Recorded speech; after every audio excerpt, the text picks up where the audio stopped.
If you've never ever known, just know that God has put you here for a reason. There is a purpose for your life here on this earth. You do have a gift.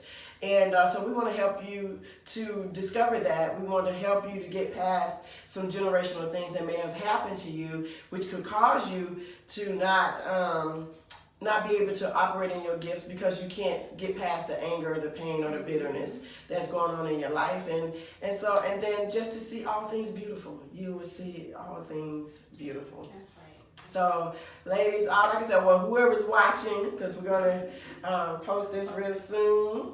And so we decided not to go live on purpose. And but, you never know how what woman chat, Confident Woman Chat is going to come to you. You just never know. Live, taped, whatever. Right. We might even dance. Right. Oh, no. She might even sing. I dance. She'll sing. Ada can sing, y'all. Hey. I'm saying, you don't want to hear the note from right quick, Ada? No. Not today, maybe tomorrow. Okay.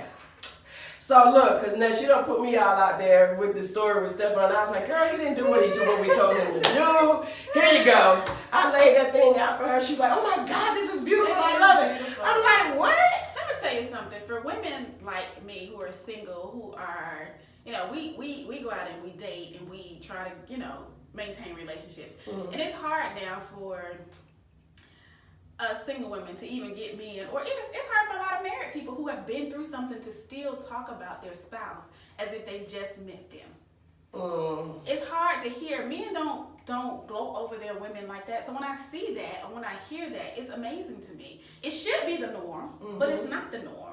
And for somebody to gloat over their spouse and say how much they love them, and I'm still making melodies, is what he said. I said, you better do it, honey.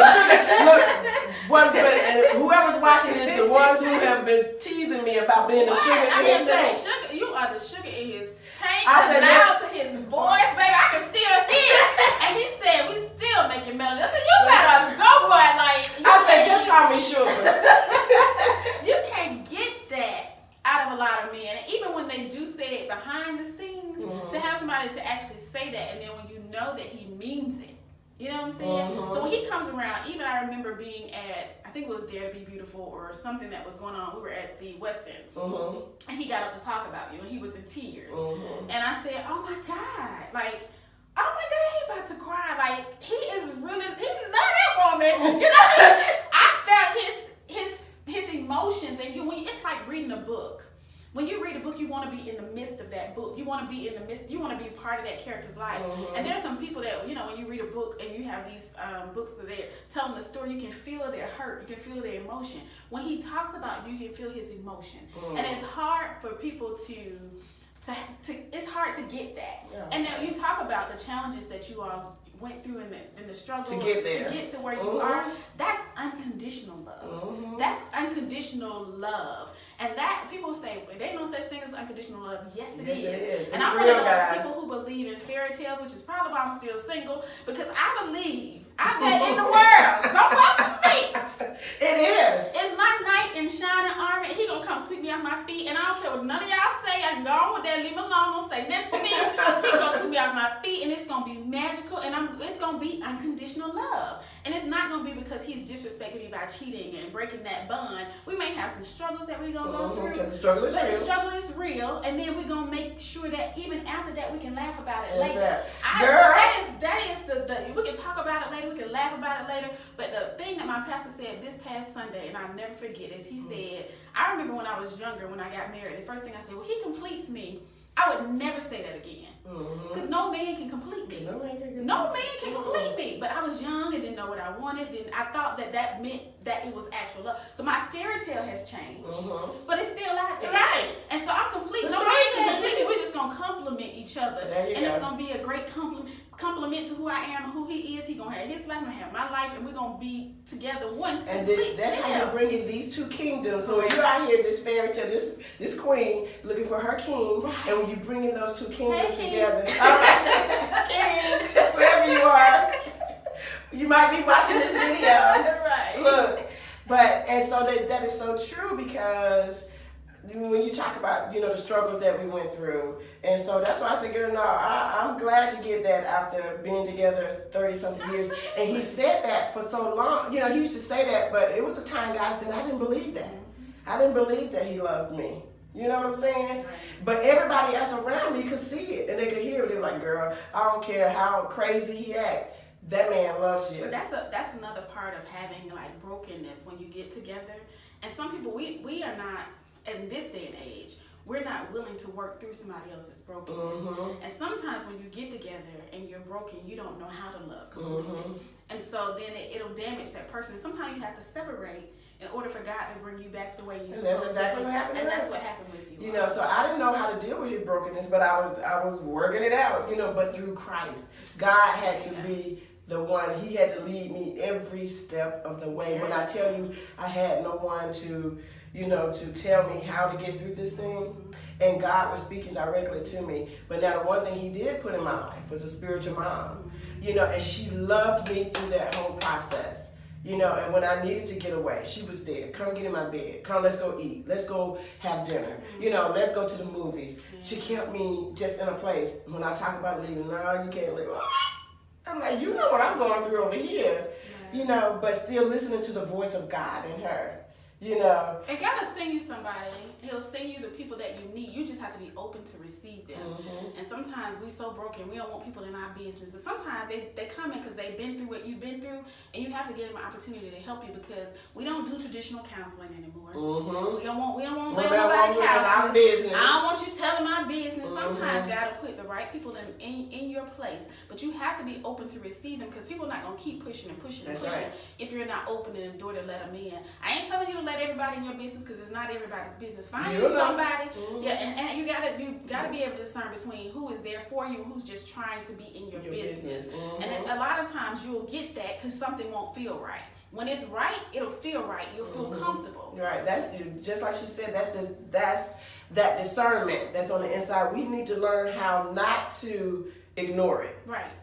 Just because, she coming over here, she wants to be, it could be somebody that you've always wanted to have a relationship with, but that all relationships are not good. That's right. Just like we tell people, all money is not good money. That's right. So you just have to be careful and just discern that situation, that person, and everything. Right. So that's good. That's good stuff. Right. So y'all, I'm just telling you, so Covenant Woman Chat gonna be going haywire too, because I'm like, this is good conversation. Right. So we may just have to do a part 2. We might have some other stuff coming for y'all. I don't know. Y'all, you'll just see. Look, we'll just be sitting here. I was like, girl, let me pull out this joystick we'll see. and throw these phones up here and record. So this is good. This is a great Friday, guys. We're moving and shaking in the Lord. He's leading us. He's guiding us, and we say all the time, guide my feet, order my steps, whatever, show me the way. But you just said, you got to be willing. You got to be willing when you hear the word, and it may not look like the way that you want it to look. It won't look. It won't. You won't do it. Ain't no man.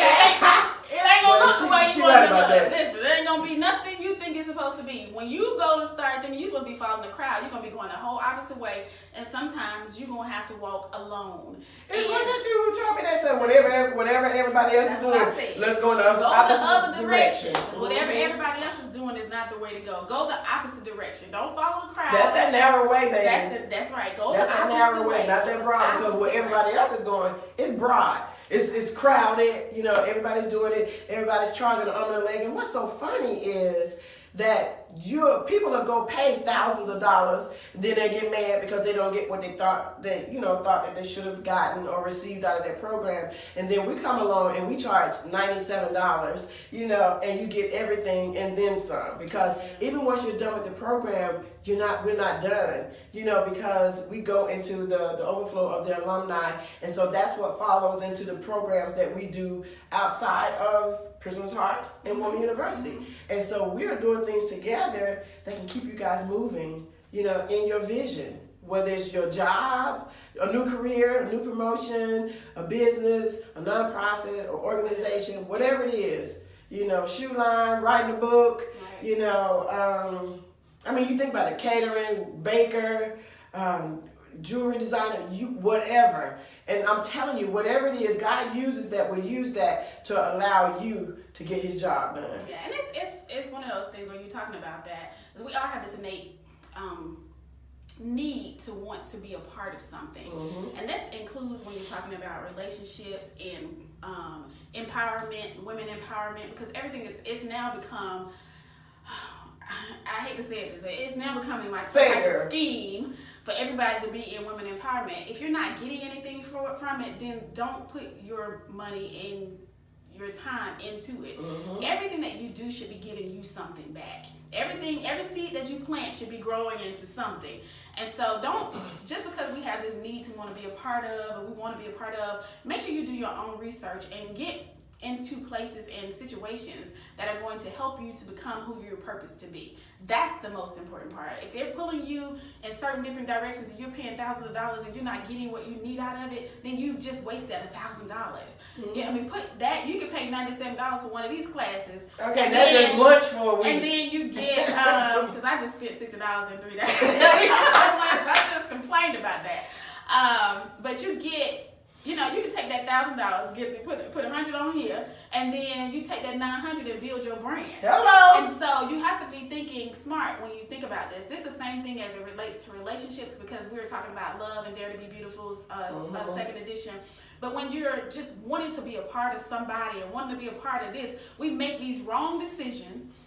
We go and get in these wrong relationships. We go be a part of these wrong organizations, even sometimes the wrong church, when God is saying don't go that way, go the opposite way. Because we have this need to be a part of something. And so I always say, if it's something that I feel like I need to be a part of, I turn down things every day. I'm telling y'all, every single day. So that's why I feel privileged, girl, because we've been friends for a long time. I turn down things every day. Like, people call, hey, can you do? What we doing? What we giving them? I don't want you what to are they gonna walk away with? Right. I don't want you to call me and say I signed up for this and Ada was a part of it and she took my money. That's not my life. I don't want your money like that. I'm blessed in a way. God is taking care of me. So that goes back into what you were saying. You know, just talking about do your research. Yeah. This thing right here, every time I talk to her, she don't learn something new. Listen, I be all up in the research. I'm like all up in the research. My money. So that's why I'm so glad. I'm so thankful. I'm so honored and humbled that God connected us, but he connected us a long time ago. Even if we didn't talk to each other for a month, 30 days out. You know, I'm like, I ain't talking about sis. Let me call my little sister, see what's going on. Hey girl, let's do lunch, we eat, and we're back on track. You know, but not only that, she's been part of Woman University, you know, on both sides of the fence, you know. So she served, you know, on one side as helping these women on the Dream Tank panel, and then she went through the program herself, you know. And so that's my next move. I'm going to go through Prisoner's Heart on the next go round, you know, just so we already can talk about each other's product or program, but you know, it's nothing like being able to go through it and for yourself and because if I'm promoting her and I need to be able to promote her because I had some experience going through it and it did something for me. And so for the women that's going through Prisoner's Heart, they may not be connected to Woman University. But my goal is to say, okay, you've done this part, you've released, don't stop here, go there.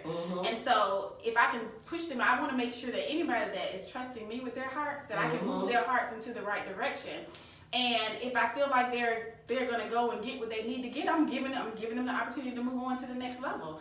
And I have so much knowledge, I'm telling you. It's like this brain be exploding some nights. I roll over and wake up and start writing again. And so, and reading and trying to find stuff. And I'm willing to openly share it. And anybody that knows me knows that. I'm willing to openly share because I believe that once you're blessed, then I'm going to get my blessing right behind it. That's right. And so I don't have any ill will as it relates to me helping another woman. Now, what I find myself doing is making sure that my discernment is on 24 hours a day and that I can see what's going on in the front, the side, and the back, and I ask God to cover me from the top of my head to the bottom of my feet, because there are situations and things that you don't ever want to be a part of. And so I try to keep everything in my life positive. I believe in positive interactions. I try to keep negative far, far, far away. So if you see me run, it's because there's something going on. You better run with me. You better run with me.